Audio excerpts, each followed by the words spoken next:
Yemen's drone used to attack Saudi Arabia is from the CCP. Syria's drones were also given by China. Saudi Arabia's drones are produced there by Changhong, a Chinese manufacturer. What the CCP is doing in the Middle East is exactly the same as in the Russia-Ukraine war. Xi Jinping would say that the United Nations and the United States do not do anything, so he has to do the work, and China is a responsible country, and all disasters are caused by the United States. He will also claim that the drones in Saudi Arabia, Yemen, and Syria are all provided by Americans. After the CCP instigates chaos, they will put it on other countries. The war in the Middle East, Iran, Syria, Yemen, Saudi Arabia, and Iraq will go out of control. The CCP wants to take control of the energy resources in the Middle East in the middle of the wartime, and to change the Middle East oil euro and US dollar settlement into RMB settlement.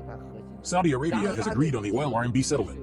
Next, Iran will definitely join it too. Then Yemen and Syria will threaten Iraq with oil RMB settlement. The RMB settlement of oil will challenge the US dollar dominance way more than the Russia-Ukraine war. And then the digital RMB will replace all money laundering methods. Russian money, oil from the Middle East, and oil from Angola will all be laundered into digital RMB, and the US dollar is over.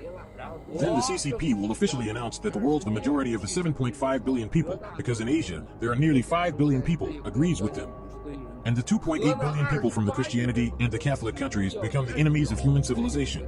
CCP would elected by the world as the most responsible country, then the CCP will reorganize the United Nations. CCP will have the ultimate power. If any country doesn't accept it, they won't be able to have oil or gas. Europe is finished. No one uses the US dollar, everyone uses digital RMB, and the United States can no longer sanction them. Whoever was sanctioned by the United States in the past would go to the CCP. Weak countries would also listen to the CCP. All authoritarian countries would follow the CCP, including the European leaders. Whoever don't want their two-term presidential terms to end and want to continue to be president, CCP can help them too. Don't worry about US sanctions. This is the key issue.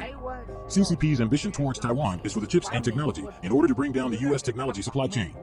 If the US technology supply chain is broken, and Europe is defeated by the Middle East gas and oil, in the future, there will be a food crisis, a collapse of financial markets, and a collapse of social order. All supply chains would be broken. There would also be a large number of incidents that occurred in the religious world. Going through a series of struggle and even self-denial, the religious world would disappear.